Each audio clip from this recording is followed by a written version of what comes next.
అందరికీ నమస్తే।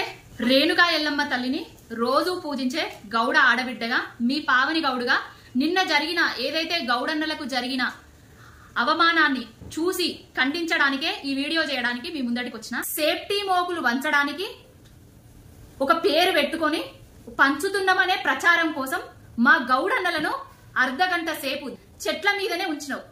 ఆ సేఫ్టీ మోక్ వేసుకొని నువ్వు చెట్టు మీద ఒక 5 నిమిషాలుంటే అక్కడ గౌడన్నలు పడ్డ బాధ నీకు తెలుస్తుంది।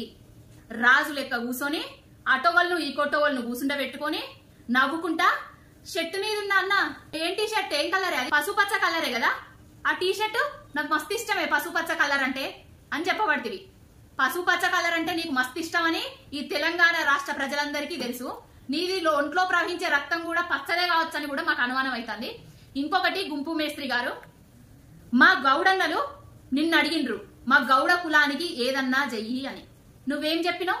మీ గౌడ కులస్తులకు పొన్నం ప్రభాకర్ గౌడుకు మంత్రి పదవి ఇచ్చినా, మహేష్ గౌడుకు ఒక కొలువు ఇచ్చినా, మధుయాష్కి కూడా ఇంకొక కొలువు ఇయ్యబోతానా? పదవుల కోసం పెదవుల మూసే బాపత అనుకుంటున్నావా? మా గౌడ కులం అంటే పదవుల కోసం బిచ్చమెత్తుకుంటాం అనుకుంటున్నావా? అయినా గౌడ కులస్తుల కోసం ఏర్పాటు చేసిన ఎక్సైజ్ శాఖ ఆ మంత్రి ఎవరి చేతిలో ఉన్నదైనా? మా గౌండ్లకు ఇబ్బంది వచ్చినా, ఏదైనా సమస్య ఉన్నా, ఏదైనా పథకం కావాలన్నా కూడా ఎవరి దగ్గరికి పోయి మేము చేయి చాసాలే? ఎవరికిచ్చినావు ఎక్సైజ్ శాఖ మంత్రిని?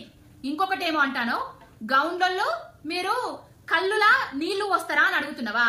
కల్లుల నీళ్లు వస్తారా, గుడాల్లో బోటీ వేస్తారా? ఇవేనా ఎటకారం? ఏంది అహంకారపు మాటలు ఇవేనా గుంపు మేస్త్రి?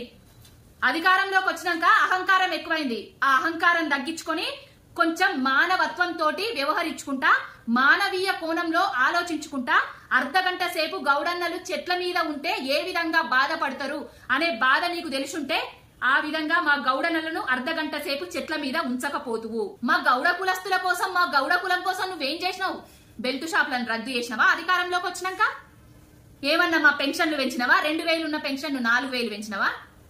మా గౌడన్నలు తాడి చెట్ల మీదకి వెళ్లి పడితే గిట్ల ఎక్స్గ్రేషియా పెంచిచ్చినవా? ఏం చేసినావని మా గౌడ కులస్తులను అంతా అవమానించుకుంటా, దొరలెక్క నువ్వు కింద కూర్చొని ఎకిలి నవ్వులు నవ్వుకుంటా, పరిగాశాలు ఆడుకుంటా వాళ్ళను ప్రశ్నలేస్తాను? రాజకీయ కోసం చేస్తున్న వీడియో కాదు ఇది। గౌడ కులస్తురాలిగా, గౌడ ఆడబిడ్డగా చాలా బాధపడ్డా ఆ వీడియో చూసిన తర్వాత। ప్రతి ఒక్క గౌడన్న కూడా ఖండించాల్సిన అవసరం ఉన్నది।